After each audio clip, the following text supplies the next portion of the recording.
Cuando los astronomos catalogaron por primera vez a 3i Atlas en julio de 2025, el mundo apenas prestó atención. Después de todo, era solo otro viajero interstellar, otro pedazo de desecho cósmico vagando por la vasta vacidad entre las estrellas, el tercer objeto de su tipo jamás observado, she pira.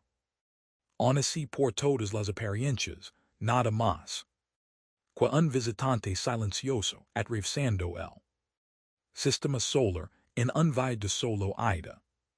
Pero entonces, el telescopio espacial James Webb, probablemente el ojo más poderoso que la humanidad ha abierto jamás al cosmos, lo enfocó, y lo que vaya cambio todo. No era solo una roca helada calentada por el sol. En lo profundo de 3i Atlas, algo brillaba, no al azar, no caóticamente sino rítmicamente, como un pulso, como un latido. Y con los días, lo que comenzó como una curiosidad extraña empezó a transformarse en algo mucho más inquietante. Los niveles de brillo se dispararon más allá de cualquier predicción. El objeto comenzó a emitir energía térmica desde su interior, no desde su superficie iluminada por el sol. Luego llegaron las señales, pulsos de radio, repitiéndose con precisión humana. Y finalmente, el cambio de trayectoria. El objeto giró intencionalmente. No era una roca en una órbita pasiva, era un objeto comportándose con intención. Y posiblemente con conciencia. Algo está dentro de 3i Atlas. Y el telescopio Webb pudo haber confirmado que está vivo. Al principio era solo un valor atípico estadístico. Un punto brillante entre muchos en la señal infrarroja del Webb. Pero al revisar los datos del instrumento NIRSPEC, una anomalía se negó a ser descartada. 3i Atlas no se comportaba como ningún otro objeto en el espacio. Los visitantes interestelares típicos se iluminan y oscurecen de forma irregular mientras giran, expulsan material o reflejan la luz solar de manera desigual desde superficies heladas. Pero 3i Atlas no mostraba ninguna de esas variaciones. Su brillo permanecía inquietantemente constante. Aún más alarmante, el objeto emitía un resplandor centrado y enfocado desde su núcleo, como un horno diminuto pulsando en intervalos exactos. Cada 4 horas, el calor aumentaba y volvía a decaer en un ciclo perfectamente sincronizado, casi como un ritmo biológico.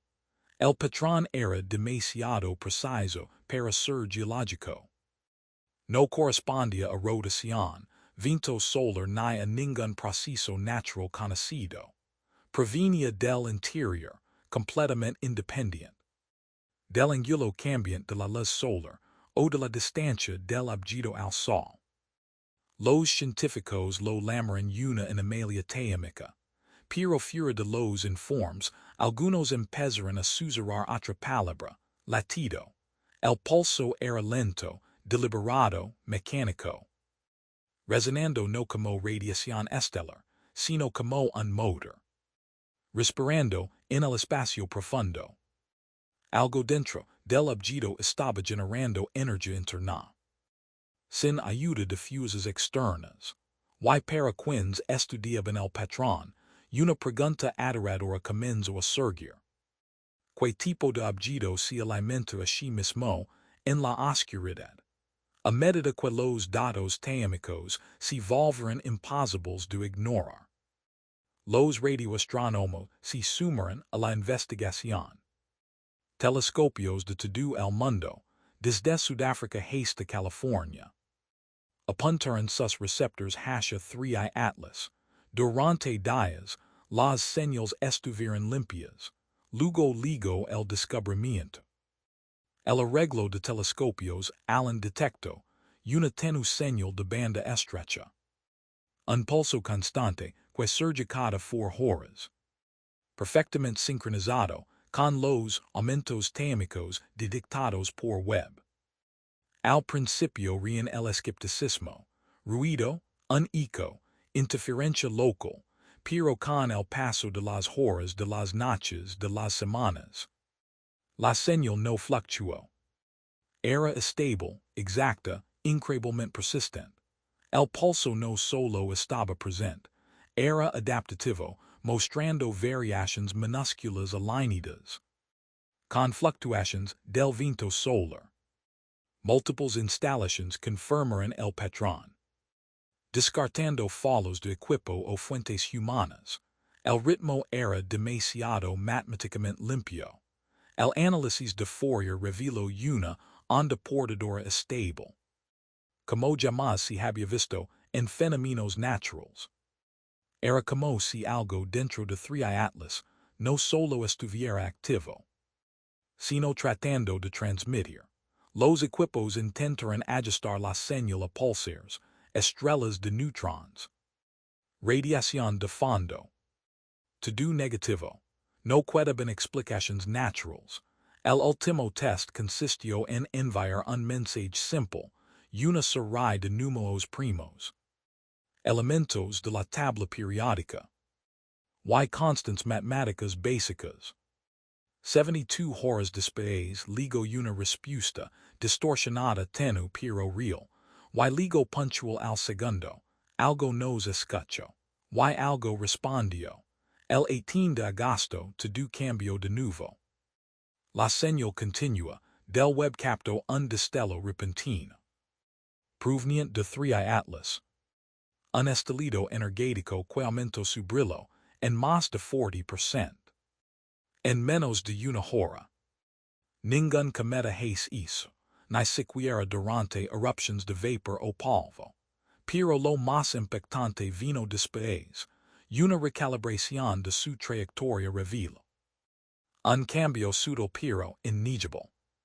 3 Atlas ya no estaba derivando, estaba maniobrando. El cambio lo acercó al plano eclíptico del sistema solar, alineándolo con los planetas interiores. Los modeladores orbitales de la Agencia Espacial Europea, dirigidos por Marco Mascelli, repitieron simulaciones intentando atribuir el movimiento a desgasificación o procesos físicos naturales.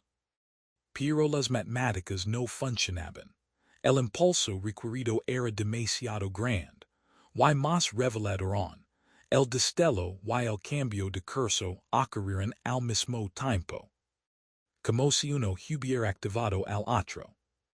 Ningún cometa, asteroide u objeto intrastellar ha alterado jamás su trayectoria de esa forma. Con ese propósito, si algo dentro de 3 Atlas estaba reaccionando a nosotros, a nuestras señales, a nuestra presencia, entonces esto ya no era solo observación. Era un encuentro, y lo que estuviera pilotando ese objeto acaba de hacer su primer movimiento. Tras el destello y la desviación, la atención se centra en la composición del objeto. El análisis espectroscópico se aceleró en todos los grandes observatorios. El equipo de Johns Hopkins, dirigido por Carrilis, comenzó a examinar cada longitud de onda que Webb podía proporcionar. Lo que encontraron profundizo el misterio por 10. Aunque había elementos comunes de cometas, hilo de agua, CO2, carbono. Estos estaban superpuestos por líneas de absorción nunca antes registradas en la naturaleza.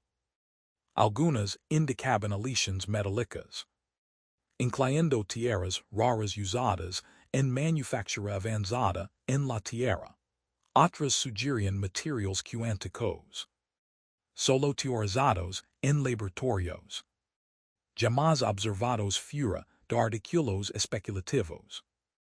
No eran compuestos cósmicos aleatorios, eran ingenierizados estructurados a nível molecular. Para comportar-se de formas impossíveis para materiais naturais. Certas reflexões en el espectro infrarojo. Imitaban los perfis ópticos de metamaterials. Diseñados para doblar la luz. Los mismos usados en tecnologías furtivas. En resumen. 3i Atlas no solo estaba activo, no solo estaba respondiendo, estaba construido. Con una precisión más allá de todo lo que la humanidad ha producido. Si los materiales son sintéticos. Y las señales deliberadas. Entonces ya no es una pregunta de que es 3i Atlas. La pregunta ahora es, ¿quién lo construyó y por qué está aquí? Mientras continuaba el análisis espectrométrico. Investigadores del Laboratorio de Espacio Profundo de Caltech comenzaron a experimentar con mapeo pasivo de señales. Escuchando a 3i Atlas a múltiples longitudes de onda. Para detectar resonancias estructurales. Lo que descubrieron sacudió a la comunidad científica. El objeto no solo emitía pulsos de radio. Toda su masa actuaba como una cámara resonante. Cada pocas horas, un zumbido de baja frecuencia. Reverberaba por las bandas XY de microondas. Regresando a la Tierra con un retraso demasiado preciso. Para ser aleatorio. Lo más perturbador, cuando la señal fue invertida, ralentizada. Y superpuesta sobre un sonograma del habla humana. Produjo patrons inquietantamente similares. Al lenguaje. No un lenguaje conocido. Pero si uno estructurado, intelligible. Como si algo dentro de 3i Atlas estuviera imitando comunicación. O peor aún. Escuchando y aprendiendo. Algunos analistas creen que el objeto no solo reacciona, está adaptándose, alineándose con la lógica vibratoria de nuestras transmisiones, quizá preparándose para hablar, de un modo que podemos entender. Pero otros temen una alternativa más escalofriante, lo que estamos yendo puede no ser el objeto, puede ser lo que hay dentro. Moviéndose, despertando. Preparándose para emerger. Una nueva ronda de imágenes infrarrojas. Del telescopio James Webb reveló algo aún más desconcertante. En lo profundo del mapa técnico de 3i Atlas. Los científicos observaron una estructura interna móvil. No aleatoria, no fluida. Sino en espiral. Rotando con una consistencia antinatural.